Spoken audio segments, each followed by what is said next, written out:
प्यारे बच्चों, मैं आपके लिए लेकर आ गया हूँ अगली वीडियो, जिसमें हम बात करेंगे वैद्युत चुंबकीय बल के बारे में। इससे पहली वीडियो में हमने जो बात की थी वो गुरुत्वाकर्षण बल के बारे में बात की थी। तो गुरुत्वाकर्षण बल जो होता है वो किन्हीं दो पिंडों के, दो वस्तुओं के मध्य लगता है, लेकिन जो वैद्युत चुंबकीय बल है वो दो आवेशित कणों के मध्य लगता है। मैंने यहाँ पर पहले से लिख दिया है जिससे वीडियो लंबी ना हो, तो मैं इसे आपको समझाऊंगा। आवेशित कणों के मध्य लगने वाले बलों को वैद्युत चुंबकीय बल कहा जाता है। यानी कि कोई भी दो ऐसे कण हों जिन पर आवेश हो, उनके बीच में जो बल लगेगा वो वैद्युत चुंबकीय बल कहलाएगा। और ये अगले ही परिभाषा है कूलाम के नियम के अनुसार। कूलाम ने क्या कहा है? किन्हीं दो स्थिर बिंदु आवेशों के बीच कार्यरत स्थित वैद्युत बल आवेशों के परिमाणों के गुणनफल के अनुक्रमानुपाती तथा उनके बीच की दूरी के वर्ग के व्युत्क्रमानुपाती होता है। जैसे हमने गुरुत्वाकर्षण के नियम में पढ़ा था, लगभग वैसा ही है ये। तो हम देखेंगे आगे इसमें क्या बताया है। ये तो आप समझ गए हैं कि कोई भी दो आवेशित कण हैं, उनके बीच में जो बल लगेगा उसे वैद्युत चुंबकीय बल कहा जाएगा। ये दूसरे टाइप का बल है। पहले टाइप का बल था गुरुत्वाकर्षण बल, वो मैंने इससे पिछली वीडियो में आपको बता दिया था। और मैं एक बात और बता दूं आपको, आप बिल्कुल भी पढ़ाई नहीं कर रहे हैं मेरे हिसाब से। ना कोई बच्चा कुछ पूछ रहा है और ना ही कोई अपना प्रश्न उसमें डाल रहा है, ना ही कोई अपना काम करके दिखा रहा है। और जो भी वीडियो मैंने यूट्यूब पर अपलोड की है, ना ही उन्हें कोई देख रहा है। कोई उस पर व्यू नहीं आए हैं अब तक जितने आने चाहिए थे। तो मैं आपसे कहूँगा कि उन वीडियो को देखें, समझें, और कोई बात समझ में नहीं आ रही है तो उसे बार बार पूछें। चलो आगे देखते हैं क्या है इसमें। ये तो मैंने आपको बता ही दिया कि कोई भी दो आवेशित कण हैं, उनके बीच में जो बल लगेगा उस बल को हम वैद्युत चुंबकीय बल कहेंगे। अब ये जो परिभाषा है कूलाम के नियम के अनुसार, हम इसको देखते हैं क्या है। किन्हीं दो स्थिर बिंदु आवेशों के बीच, दो कोई भी आवेश हैं, एक जगह स्थिर हैं, कार्यरत स्थिर वैद्युत बल, उनके बीच में जो बल लगेगा, कोई भी दो आवेश हैं उनके बीच में जो बल लगेगा उसके परिमाणों की यदि हम गुणा करेंगे तो उसके तो वो अनुक्रमानुपाती होगा, और जो उनके बीच की दूरी है उसके वर्ग के व्युत्क्रमानुपाती होगा। ये दोनों कंडीशन उसमें गुरुत्वाकर्षण के नियम में भी लागू होती हैं। तो हम यहाँ पर मान लेते हैं, यहाँ पे मैं आपको लिख देता हूँ, माना दो स्थिर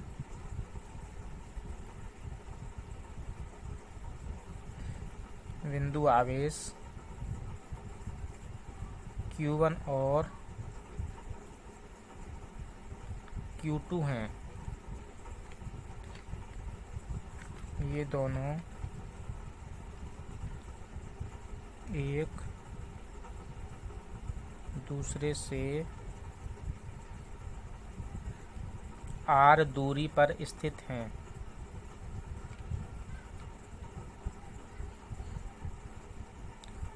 तब इनके मध्य लगने वाला वैद्युत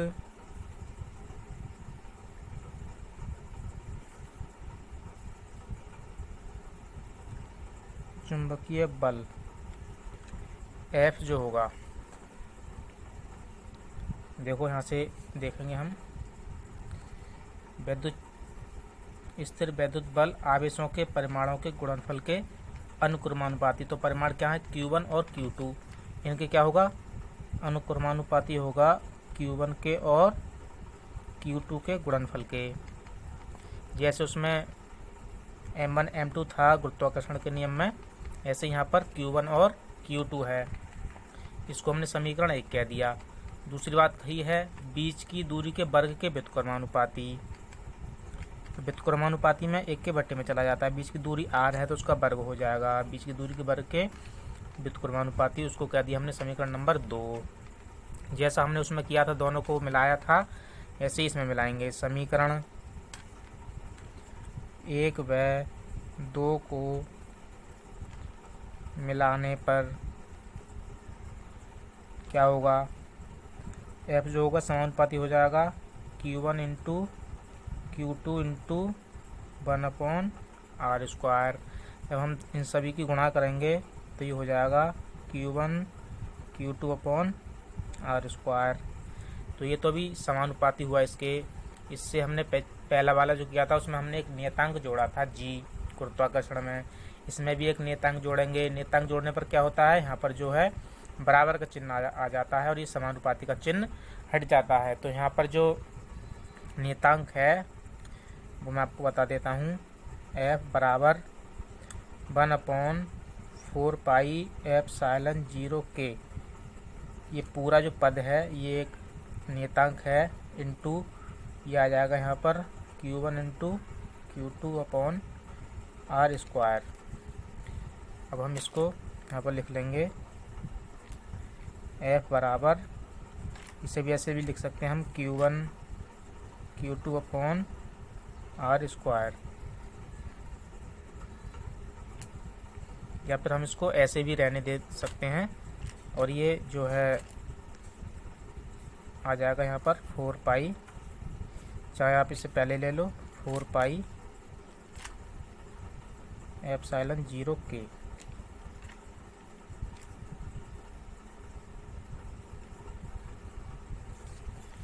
ये फार्मूला आया है वैद्युत चुंबकीय बल का। कोई भी दो बिंदु आवेश हैं और उनके मध्य कोई बल लग रहा है तो वो कौन सा होगा, वैद्युत चुंबकीय बल। उसको हम किससे प्राप्त करेंगे, इस फार्मूले से। यहाँ पर Q1 Q2 क्या है, दो वैद्युत आवेश हैं और यहाँ पर कोई कांस्टेंट जब लगता है तो उसकी एक वैल्यू होती है, जहाँ मैं यहाँ पर लिख देता हूँ उसकी वैल्यू, जहाँ 1/4πε0k की जो वैल्यू है वो होती है 9 × 10⁻⁹ न्यूटन मीटर स्क्वायर प्रति कूलाम स्क्वायर। तो ये बात ध्यान रखेंगे कि 1/4πε0k की वैल्यू कितनी होती है, 9 × 10⁹ न्यूटन मीटर स्क्वायर पर कूलाम स्क्वायर। और ये मैंने नोट्स आपको सेंड कर दिए हैं। उन सभी नोट्स में ये पूरा डेरिवेशन है और सब बातें उसमें विस्तार से बताई गई हैं। उस नोट्स को भी देखेंगे, उसमें पढ़ेंगे उसको और अपनी नोटबुक में नोट भी करेंगे। हाँ तो बच्चों, हम जो तीसरा बल है उसको भी यहाँ पर समझ लेते हैं। तीसरा बल है प्रबल नाभिकीय बल। प्रबल नाभिकीय बल। प्रबल आप जानते ही हैं, मजबूत होता है प्रबल का मतलब, और नाभिकीय, नाभिक के बीच में लगने वाला, नाभिक के द्वारा लगने वाला बल आप जानती हैं। तो कुछ ना कुछ नाभिक से इसका संबंध है और ये मजबूत बल होते हैं, तो इन्हें इसलिए प्रबल नाभिकीय बल कहा गया है। तो मैं आपको बता दूं ये क्या होते हैं। कोई भी परमाणु है उसके अंदर 3 कण होते हैं, इलेक्ट्रॉन, प्रोटॉन और न्यूट्रॉन। प्रोटॉन पर पॉजिटिव चार्ज होता है, इलेक्ट्रॉन पर नेगेटिव चार्ज होता है, और जो न्यूट्रॉन होते हैं वो उदासीन होते हैं, उन पर कोई चार्ज नहीं होता। तो जो प्रबल नाभिकीय जो बल है वो पॉजिटिव चार्ज जो होता है प्रोटॉन पर, और जो न्यूट्रल होता है न्यूट्रॉनों पर। न्यूट्रल का मतलब उस पर कोई चार्ज नहीं होता, ना ही वो पॉजिटिव होते हैं ना ही वो नेगेटिव होते हैं, तो उनके मध्य ये लगता है। अर्थात नाभिक में उपस्थित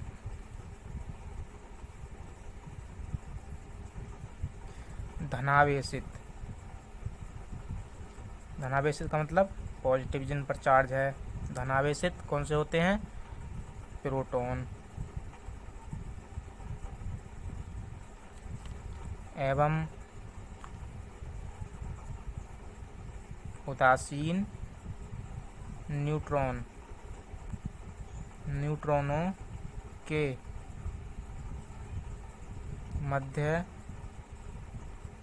लगने वाला बल प्रबल नाभिकीय बल कहलाता है। क्योंकि नाभिक के अंदर लगता है, नाभिक के अंदर जो कण है, नाभिक के अंदर 2 ही कण होते हैं, प्रोटॉन होता है और न्यूट्रॉन होता है। इलेक्ट्रॉन नाभिक के अंदर नहीं होता, वो नाभिक के बाहर अन्य कक्षाओं में होता है।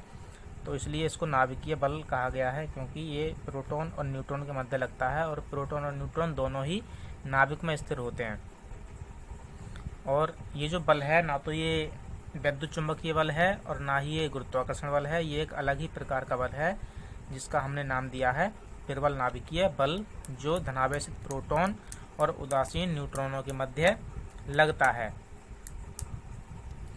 इसका जो प्रबल मैंने आपको बताया मजबूत यानी कि अत्यधिक बलशाली, ये जो अभी आपने पहले पढ़ा था वैद्युत चुंबकीय बल,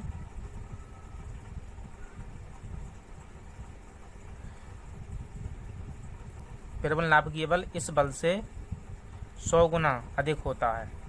कितना? 100 गुना अधिक होता है। ये इसकी जो वैल्यू है प्रबल नाभिकीय बल की, वो इससे 100 गुना अधिक है, इसलिए इसे प्रबल नाभिकीय बल कहा गया, क्योंकि इसके मुकाबले पर ये मजबूत है। तो इसमें ज़्यादा कुछ नहीं है, कोई डेरिवेशन नहीं है, बस इतना ही है। तो परिभाषा याद कर लेना, किस किस के मध्य लगता है ये याद कर लेना, और इसकी वैल्यू कितनी है, किससे कितना अधिक है, ये ध्यान रख लेना। और इसमें आगे ज़्यादा कुछ नहीं है। इसके गुण और इसकी पूरी डिटेल मैंने नोट्स में लिख दी है, नोट्स को पढ़ लेना अच्छे से, उसके गुण समझ लेना और उसे अपनी नोटबुक में लिख लेना। अगला बल भी हम देख लेते हैं। चौथा है दुर्बल नाभिकीय बल। दुर्बल आप समझते हैं कमज़ोर, यानी कि ये इससे कम है। दुर्बल नाभिकीय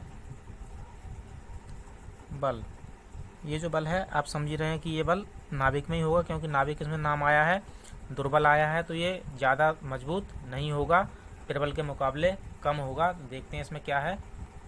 यहाँ पर मैं इसकी परिभाषा लिख दे रहा हूँ। किसी रेडियो एक्टिव नाभिक के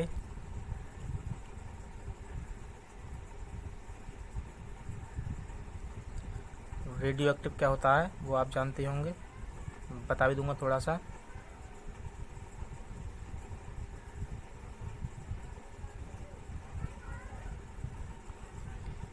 बीटा 6 में तथा मूल कणों के बीच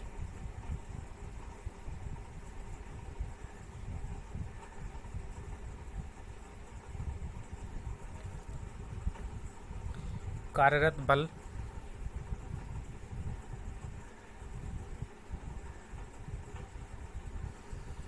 दुर्बल नाभिकीय बल कहलाता है।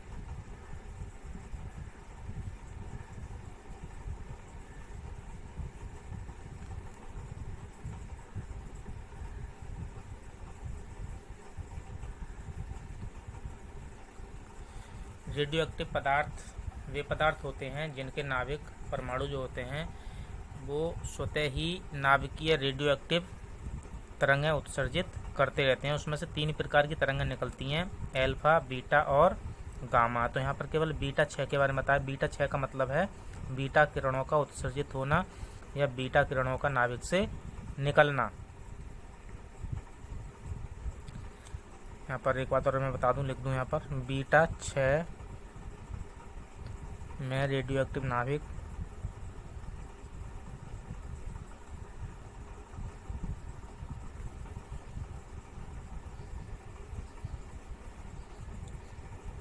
एक प्रोटॉन,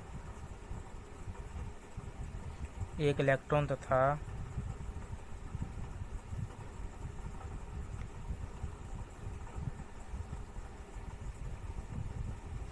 एक अनावेशित कण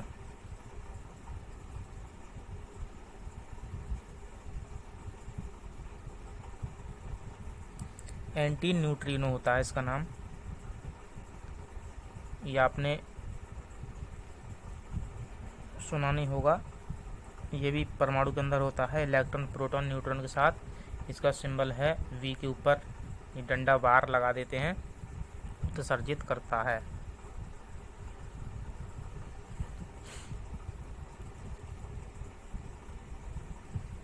यहाँ पे क्या बात बताई है कि जो रेडियो एक्टिव नाभिक है वो अल्फा, बीटा, गामा तो करता ही करता है। बीटा 6 में तथा मूल कणों के बीच कार्यरत बल दुर्बल नाभिकीय बल कहलाता है। बीटा 6 जब होता है तो उसके बीच मूल कणों के बीच, मूल कण कौन कौन से हैं? इलेक्ट्रॉन, प्रोटॉन और न्यूट्रॉन, उनके बीच जो बल कार्य करता है वो बल क्या है? दुर्बल नाभिकीय बल कहलाता है। बीटा 6 में रेडियो एक्टिव नाभिक एक प्रोटॉन, एक इलेक्ट्रॉन तथा एक अनावेशित कण एंटी न्यूट्रिनो उत्सर्जित करता है। जब बीटा कण रेडियो एक्टिव पदार्थों में से निकलते हैं तब उसके साथ 3 चीज़ें निकलती हैं, एक प्रोटॉन, इलेक्ट्रॉन और एक एंटी न्यूट्रिनो। ये क्या है? अनावेशित, इस पर भी कोई चार्ज नहीं होता है। अब इसकी एक समीकरण होती है, मैं आपको बताऊंगा, ध्यान से देखना। उसे लिखते हैं N01। ये है न्यूट्रॉन, इसको बोलते हैं। इसमें से जब इसका विघटन होगा तब यहाँ से निकलेगा 1H1, 1H1, इसे बोलते हैं प्रोटॉन। इसके साथ एक इलेक्ट्रॉन भी निकलेगा। इलेक्ट्रॉन क्या है? बीटा कण होता है, इसे लिखते हैं -1 बीटा 0।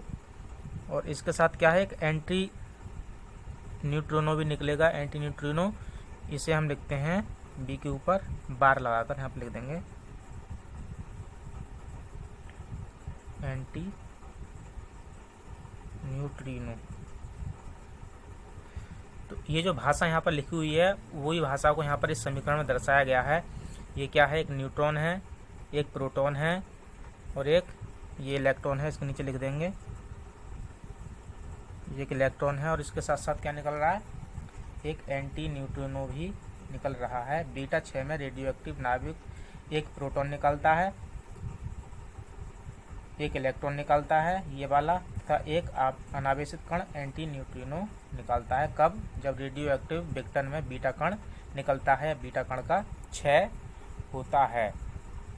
बस ये इतना ही है। और इसके जो गुण हैं और इसकी पूरी डिटेल जो है वो मैंने नोट्स में लिख दी है, उसे पढ़ लेना और अच्छे से याद कर लेना, अपने नोट्स बना लेना।